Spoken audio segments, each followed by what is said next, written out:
Pera ka talaga. Bisa na magpa-andar. Bisa na nga lang magyabang. Nanginggit ka pa. Nanginggit ka pa. Kami naman, sa bawat sulok or gilid ng bahay namin, may mga aircon. Correct, parang wala na. Ko siya. Siguro naman kapag ginawa ko yun, mapapaamin ko na si Julio ko. Hanggang dito na lang at salamat sa awareness campaign. Nagkakagawa po kami ng Kaplan Bandilyo sa mga barangay para sa mga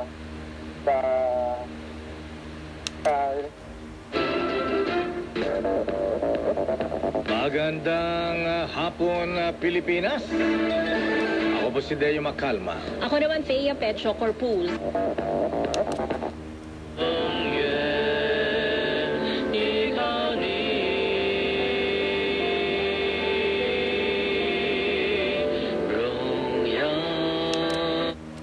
Ating programa at the same time po at schedule na lang natin kung kailan pwede yung sinasabi niyong dialogue. Kami po sa PT Forms ay bukas po at handa po na makipag...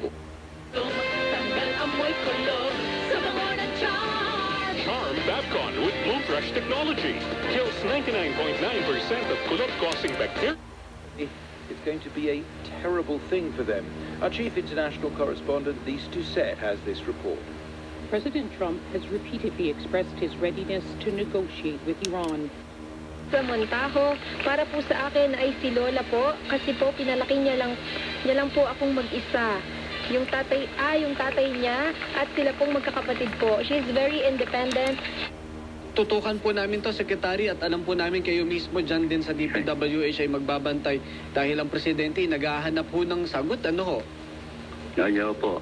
Nag-aantay na sagot ng ating president. Tuloy ang pagbabago. Our country must become an investment destination. Maging top investment destination ang Pilipinas.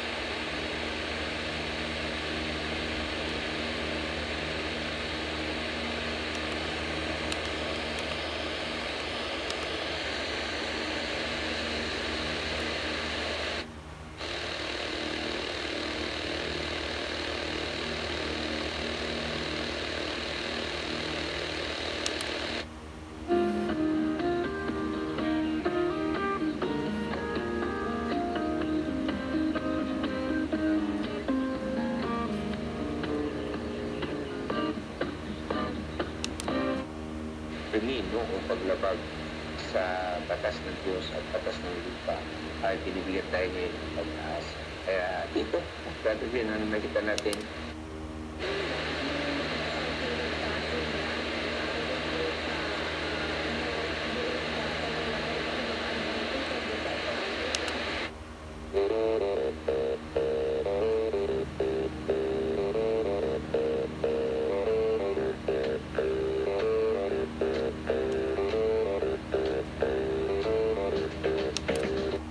Kasama dyan. Lagyan natin ng yung pahapiyawan ko lang ito. Sige. Ang dami kong nakikita ngayong mga kasama dyan na may nakikita ko yung mga hayop, pinapatay, nakatali yung hayop. Po natin sinasabi na hindi siya nag-work kasi di ba sa iba meron po talagang arranged marriage na nag-accident talaga hanggang sa yung forever na sinasabi nila. Atin, tourist destination kaya sikat na Kung dito sa Cavite, parang Tagaytay. Pero iba kasi yung napakaliit ng bayan ng Macau, pero may sariling bansa yan. Iyong inibig bago natatagan sa libutan. Ibig sabihin, hindi pa siya nag-i-exist, balita lang siya na binala. Si Cristo.